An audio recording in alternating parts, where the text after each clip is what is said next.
Welcome बच्चों, and we are back again with the next lecture. और आज जो हमारा लेक्चर है that is lecture number 5। Unit हम कर रहे हैं करंट इलेक्ट्रिसिटी, और इस यूनिट में आज का जो टॉपिक है that is going to be Ohm's law. Sir दोबारा से ओम्स लॉ पढ़ाओगे क्या? बेटा पूरा सुन लीजिए पहले। Ohms law in vector form. Last lecture में मैंने आपको लास्ट में बताया था कि क्या ओम्स लॉ की कुछ और फॉर्म भी होती है। जो ओम्स लॉ हम लिखते हैं V is equals to I R, उसमें V potential difference scalar quantity है, I करंट स्केलर क्वांटिटी है, तो इसको आप बोलेंगे scalar form of ohms law. लेकिन ओम्स लॉ को हम वेक्टर फॉर्म में भी लिख सकते हैं। अगर ओम्स लॉ को वेक्टर फॉर्म में लिखेंगे तो क्या उसमें V और I आएगा? चेक करते हैं कि कैसे हम इस फॉर्म को ओम्स लॉ की V is equals to I R इस फॉर्म को वेक्टर फॉर्म में कन्वर्ट कर पाएंगे। इसको करने के लिए एक चीज़ मैं आपको रिवाइज करा देता हूँ। देखो, अगर कहीं पर भी दो पॉइंट्स या दो लोकेशंस के बीच में, जिन लोकेशंस के बीच का गैप डेल्टा x है, अगर वहां पर इलेक्ट्रिक फील्ड E है इस डायरेक्शन में, तो definitely direction of electric field is from higher to lower potential. तो यहाँ पर हायर पोटेंशियल हुआ होगा V1, यहाँ पर लोअर पोटेंशियल हुआ होगा V2, और जो ये पोटेंशियल डिफरेंस है डेल्टा V, इसको अगर मैं डेल्टा x से डिवाइड कर दूं तो मुझे मिलता है इलेक्ट्रिक फील्ड, और इसका नेगेटिव अगर आप ले लें तो पता चलेगा कि इलेक्ट्रिक फील्ड के डायरेक्शन में पोटेंशियल डिफरेंस मतलब पोटेंशियल कम होता चला जाता है। ठीक है, तो E अगर आपको निकालना है कहीं पर भी तो वहां पर आप कर दो potential difference upon the gap between those two points, जिन दोनों पॉइंट्स के बीच का आप पोटेंशियल डिफरेंस देख रहे हैं। ये मत भूलना बस। और ये हमने सीखा था इलेक्ट्रोस्टैटिक्स में। किस लेक्चर में? जिस लेक्चर में आपने हेडिंग करी थी relation between electric field and potential difference. इस चीज़ को आज हम अप्लाई करने वाले हैं to get other forms of ohms law. Ohms law की दूसरी फॉर्म निकालने के लिए। ओम्स लॉ की जो फॉर्म आपको याद है V is equals to I R, ये तो एक ही फॉर्म है। मैं आज आपको ओम्स लॉ की दो अलग अलग फॉर्म और बताऊंगा, तो टोटल हो जाएंगी 3 forms of Ohm's law. Start करेंगे लेक्चर को फिर से ओम्स लॉ के साथ। ओम्स लॉ का स्टेटमेंट वगैरह तो मैं डिटेल में नहीं बताऊंगा, but we will start with the formula V is equals to I R. तो आइए स्टार्ट करते हैं आज के लेक्चर को अपने प्यारे से चैनल फिजिक्स सीखो पर। मेरा नाम है आसिफ अंसारी, और आपको याद है ना, मैंने प्लेज ली है कि मैं क्लास 12th का ये सिलेबस, फिजिक्स का सिलेबस अपने इस प्यारे से चैनल पर 31 दिसंबर तक कंप्लीट करने वाला हूँ, सो दैट जितने भी बच्चे क्लास 12th के बोर्ड के एग्ज़ाम्स की प्रिपरेशन कर रहे हैं उनकी प्रिपरेशन अच्छे से हो जाए, और अच्छा सा रिवीजन करने के बाद वो अपने एग्ज़ाम्स में अच्छे से नंबर भी ले आए। तो चलिए आगे बढ़ते हैं इसी सफ़र में हम आज, और लिखते हैं ओम्स लॉ। ओम्स लॉ लिखने से पहले वो डायग्राम बना लेते हैं जिस डायग्राम की हेल्प से हमने ओम्स लॉ सीखा था। मैंने बोला था ना कि ये डायग्राम तो आप कई बार बनाने वाले हो अभी, तो फिर से वो डायग्राम बनाते हैं। देखिए, suppose we are having a conductor. ये कोई कंडक्टर है मेरे पास, और इस कंडक्टर की लेंथ L है। The length of the conductor is L। ठीक है, इस कंडक्टर को मुझे पोटेंशियल डिफरेंस देना होगा अगर मैं चाहता हूं कि कंडक्टर में करंट फ्लो करे।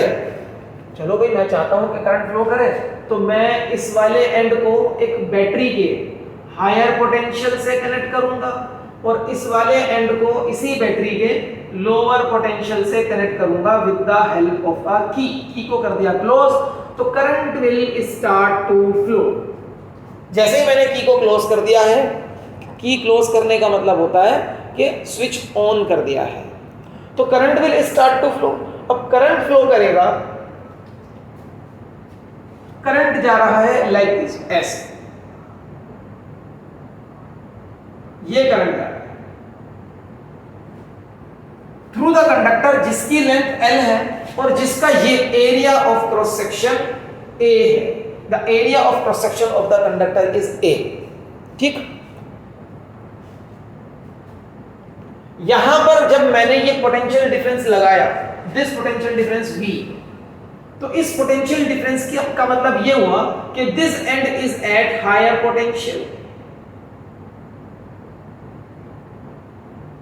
and this end is connected to the lower potential वाला terminal, तो this end is at lower potential। अब देखो हायर से लोअर पोटेंशियल वाले डायरेक्शन में इलेक्ट्रिक फील्ड काम करता है ना, ठीक है। यहां पर भी तो क्या था, ये वाला पोटेंशियल हायर है और ये वाला पोटेंशियल लोअर है, अभी अभी मैंने आपको याद दिलाया था। तो यहां पर भी इलेक्ट्रिक फील्ड आ गया है and the direction of the electric field will be like this. Suppose the value, the magnitude of electric field is E, the magnitude of electric field is E। इस पूरे डायग्राम के लिए आपको अगर Ohm's law लिखना हो तो that is going to be V is equals to IR, where R is the resistance of this conductor। Okay, तो ये सब चीज़ें जो मैंने डायग्राम में अभी आपको बोलकर बताई हैं, आप इन सब चीज़ों को खुद लिखेंगे, मतलब आप इस डायग्राम को 3-4 लाइन में यहाँ पर एक्सप्लेन करो बेटा, इस वीडियो को अभी पॉज करके।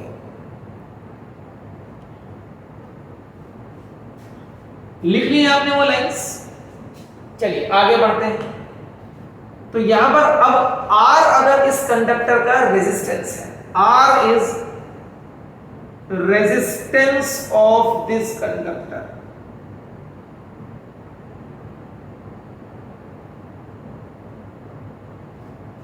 तो मैं लिख सकता हूं Ohm's law. Ohms law gives, या ओम्स लॉ का स्टेटमेंट क्या है, at constant temperature current flowing through this conductor, current ये रहा I, current flowing through this conductor यहां I लिख देते हैं हम लोग, is directly proportional to the potential difference applied across its ends, and the formula comes out to be V is equals to IR, where R is resistance of the conductor and it is constant of proportionality in this formula। इसको आप बोलोगे ohms law की first form. This is first form of Ohm's law जो आप कर रहे थे अभी तक। And in this formula V is potential difference applied across the end, a scalar quantity।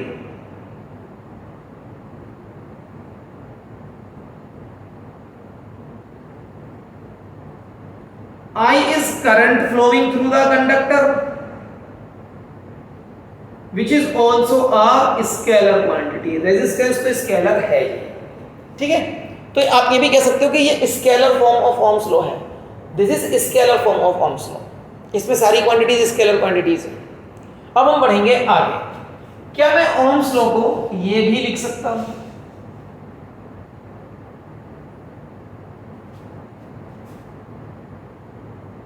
V is equals to I rho L upon A। This is also Ohm's law, ये भी तो Ohm's law है। Where R is rho L upon A, याद करो R क्या है, R का formula rho L upon A। इस कंडक्टर का रेजिस्टेंस, इस कंडक्टर का resistance is equals to resistivity into its length. अब हर चीज को ध्यान से देखो डायग्राम में, upon its area of cross section, upon its area of cross section. तो मैं R की जगह पर लिख सकता हूं रो L अपॉन A, ये भी ओम्स लॉ है, ठीक है। This is also Ohm's law, याद रखिएगा इसको, ये भी ओम्स लॉ है। अब इससे आगे बढ़ते हैं। V पोटेंशियल डिफरेंस, इस इक्वेशन के अकॉर्डिंग क्या मैं पोटेंशियल डिफरेंस को electric field into gap between those two points, जिन दोनों पॉइंट्स के बीच में पोटेंशियल डिफरेंस है, लिख सकता हूं। तो यही चीज अगर वहां लिखें इस कंडक्टर के लिए, देखो ध्यान से, अगर मैंने potential difference between these two points, जिन पॉइंट्स के बीच का गैप डेल्टा x है, is equals to E into delta x लिखा है, तो मैं यहां पर भी तो लिख सकता हूं potential difference across these two points. ये दोनों एंड्स जो हैं क्रॉस सेक्शंस, सॉरी इस कंडक्टर के जो एंड्स हैं, इन दोनों के बीच में गैप कितना है L, और इन दोनों के बीच में इलेक्ट्रिक फील्ड कितना है E, और पोटेंशियल डिफरेंस कितना मिला V। तो क्या मैं इस V को इस तरीके से लिख सकता हूं? यस, लिख सकता हूं। E electric field into gap between these two points, that gap is L, मतलब लेंथ ऑफ द कंडक्टर।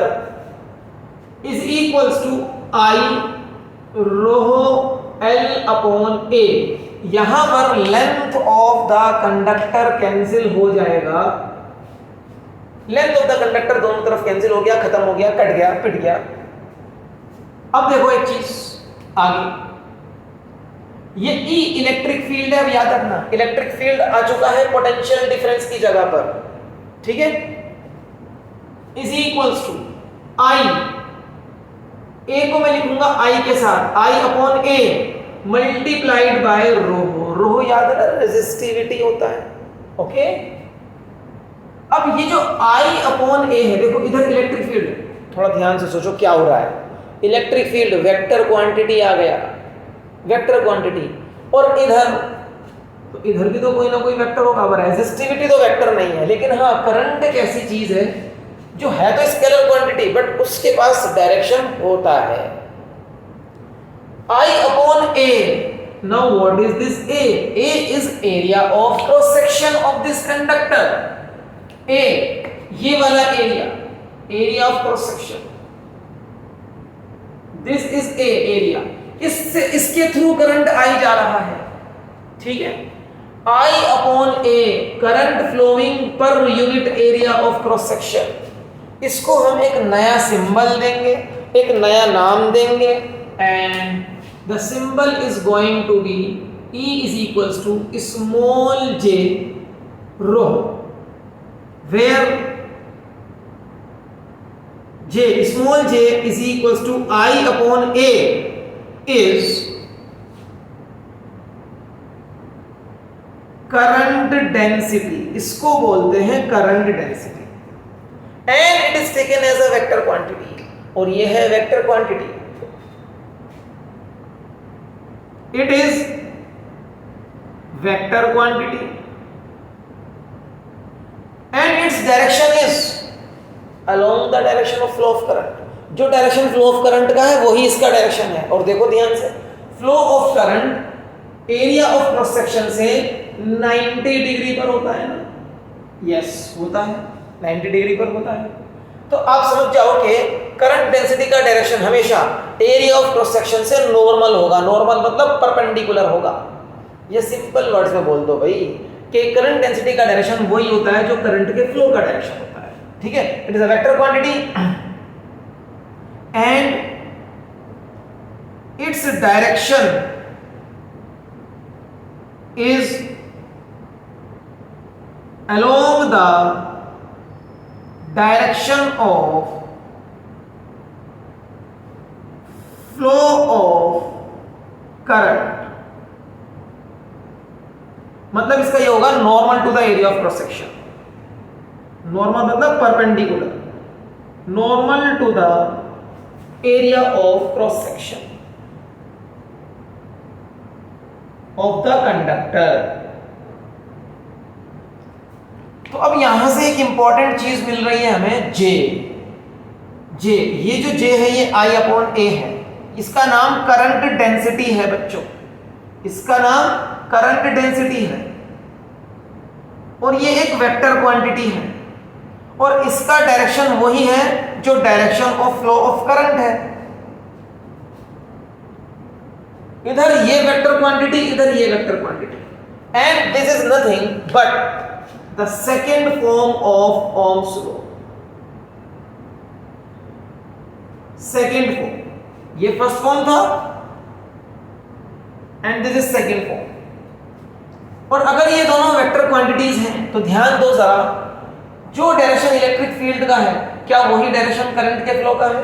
तो मैं इस फॉर्म को वेक्टर फॉर्म में भी लिख सकता हूं। I can write it in vector form as well. In vector form मैं इसे लिखूंगा E is equals to J into rho. ये formula second form of ohms law आ गया vector form. This is second form of ohms law, okay. ये second form of ohms law है, लेकिन मैंने आपको बताया था कि ओम्स लॉ की हम 3 फॉर्म लिखेंगे। द थर्ड फॉर्म नाउ, तीसरी फॉर्म क्या होगी? तीसरी फॉर्म में रेजिस्टिविटी की जगह आ जाएगा कंडक्टिविटी। आगे बढ़ते हैं। लास्ट लेक्चर में मैंने आपको लास्ट में एक्सप्लेन किया था कंडक्टेंस एंड कंडक्टिविटी, और वहां बताया था कि कंडक्टिविटी कुछ नहीं सिर्फ रेजिस्टिविटी का रेसिप्रोकल होता है। तो यहां जो ये रेजिस्टिविटी है from the second form using second form of ohms law, ohms law का सेकेंड फॉर्म यूज करते हैं जो है E is equals to J into rho. What is J? Current density. भूलना मत अब इस चैप्टर में J current density I upon A, current flowing per unit area of cross section. ठीक है, it is a vector quantity और इसका direction वही होता है जो direction of flow of current होता है। इस रोहो को इधर लेकर आते हैं इक्वेशन के, तो ये हो जाएगा E upon rho is equals to J, और 1 अपॉन रोहो क्या होता है? 1 अपॉन रोहो 1 अपॉन रेजिस्टिविटी, मतलब रेसिप्रोकल ऑफ रेजिस्टिविटी क्या होता है? Conductivity. Where sigma is equals to 1 upon rho, sigma is equals to 1 upon rho is conductivity of the material. कि कौन सा मटेरियल? अरे भाई ये मटेरियल, ये वाला मटेरियल, इस वाले कंडक्टर का मटेरियल जिसके थ्रू करंट जा रहा है ना। तो where sigma is equal to 1 upon rho is conductivity of the material of the conductor.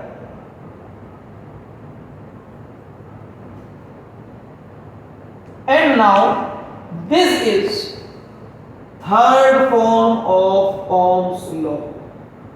ये ओम्स लॉ का तीसरा फॉर्म है और इसको भी मैं वेक्टर फॉर्म में लिख सकता हूं। इन वेक्टर फॉर्म, क्योंकि इधर इलेक्ट्रिक फील्ड और इधर करंट डेंसिटी ये दोनों वेक्टर क्वांटिटीज हैं। और डायग्राम अगर आप ध्यान से देखोगे, जिस डायरेक्शन में इलेक्ट्रिक फील्ड होता है उसी डायरेक्शन में करंट फ्लो करता है, और जो डायरेक्शन करंट के फ्लो का है वही डायरेक्शन करंट डेंसिटी का होता है। तो सिंपली ये हो जाएगा sigma E is equals to J. This is the vector form of third form of Ohm's law. ये इसका वेक्टर फॉर्म हो गया, किसका? थर्ड फॉर्म का, इसका वेक्टर फॉर्मूला। ठीक है, सो ये हो गए हमारे ओम्स लॉ के 3 फॉर्म, कह सकते हो 3 इक्वेशंस। क्या क्या है? V is equals to IR, जिसको आप स्केलर फॉर्म कह सकते हैं। E is equals to J rho, या E is equals to vector E is equals to vector J into rho.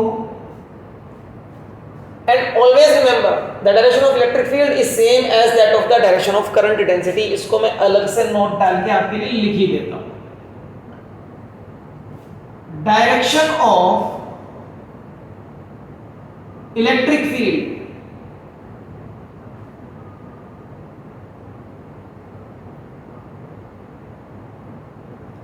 is same as that of current और current density, क्योंकि current density का direction तो वही होता है जो करंट का होता है। तो डायग्राम से याद हो जाएगा। देखो इलेक्ट्रिक फील्ड का एरो भी इधर है और करंट का एरो भी इधर है। अब याद है ना इलेक्ट्रिक फील्ड का डायरेक्शन क्या होता है? वो डायरेक्शन जिस डायरेक्शन में पोटेंशियल डिक्रीज होता है। इधर हायर पोटेंशियल है, इधर लोअर पोटेंशियल है, ये बात बिल्कुल नहीं भूलनी है। और अगर इलेक्ट्रिक फील्ड का direction higher to lower potential होता है और वही डायरेक्शन करंट का भी होता है, तो क्या हम कह सकते हैं कि किसी भी कंडक्टर में current always flows from higher to lower potential. Current हमेशा हायर से लोअर पोटेंशियल की तरफ फ्लो करता है किसी भी कंडक्टर में, ये हम बोल सकते हैं यहाँ पर। जैसे मैंने आपको पहले बताया था कि कंडक्टर में करंट के फ्लो का डायरेक्शन इलेक्ट्रॉन के फ्लो से अपोजिट लिया गया है, वो भी बात बिल्कुल ठीक है, क्योंकि इलेक्ट्रॉन इधर जा रहे होंगे, करंट इधर फ्लो कर रहा है, तभी तो, है ना। और आज आपको एक पॉइंट ये भी मिल गया कि दूसरा नोट, कौन सा नोट है सर? 500 का। बेटा ये नोट है 70 मार्क्स का नोट। ऐसे ऐसे नोट्स लिखोगे तो 70 मार्क्स आएंगे आपके एग्जाम में। दूसरा नोट है कि direction of current in a conductor is always from higher to lower potential. या सिंपल वर्ड्स में लिख सकते हैं, in a conductor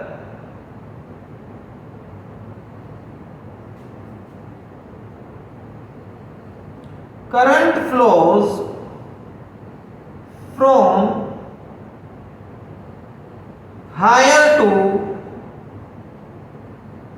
lower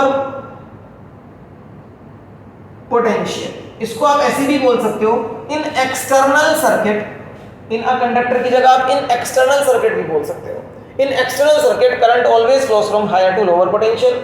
so these are the two very important points, two very important notes जो आपको याद रखने हैं आज की क्लास से। और ये आज की क्लास हो गई finish. That's all for the class today. छोटा सा टॉपिक था, ohm's law in vector form या other forms of ohms law. और ये दोनों फॉर्म्स जो आज आपको अलग से बताइए, ये तो पहले से आती है ना, first form V equals to IR। ये दोनों फॉर्म जो आज आपको अलग से बताइए ये वेक्टर फॉर्म है, इनको स्पेशली याद रखिएगा। एक में आता है रेजिस्टिविटी और दूसरे में आता है कंडक्टिविटी, है ना। और दोनों के बीच का रिलेशन ये रहा, इसको आपको याद रखना है। और ये सब कुछ याद रखने के लिए साथ में डायग्राम माइंड में होना चाहिए। जब भी फिजिक्स का कोई फॉर्मूला कर रहे हो तो उस फॉर्मूले के साथ उसके डायग्राम की विजुअलाइजेशन बहुत इंपॉर्टेंट है। अगर आप उस डायग्राम को विजुअलाइज कर सकते हो तो आप फॉर्मूले में लिखी हर चीज़ डायग्राम से रिलेट करके याद कर पाओगे और उसको फिर याद रखना मुश्किल नहीं होगा, भूलोगे नहीं फिर आप उसको। ठीक है, तो इस तरीके से पढ़ते रहिए और फिजिक्स की प्रिपरेशन करते रहिए। लेकिन अगर यहाँ से आपको अपनी फिजिक्स की प्रिपरेशन में थोड़ा भी बेनिफिट होता है ना, तो मैं आपसे रिक्वेस्ट करूँगा कि प्लीज़ इन वीडियोस को लाइक भी करें और अपने दूसरे फ्रेंड्स के साथ शेयर भी करें और साथ साथ चैनल को सब्सक्राइब भी कर लें, सो दैट जब भी इस तरह की नेक्स्ट वीडियोस आएंगी आपके सिलेबस से रिलेटेड उनका नोटिफिकेशन आपको टाइमली मिल जाए और कोई भी ऐसी वीडियो आपसे मिस ना हो जो आप करना चाहते हो, जिस कॉन्सेप्ट को आप प्रिपेयर करना चाहते हो। तो मैं लगा हुआ हूँ यहाँ पर आपके साथ इस सिलेबस को कंप्लीट करने में। आप भी मुझे मोटिवेट करते रहो by liking all these videos and by subscribing to my channel।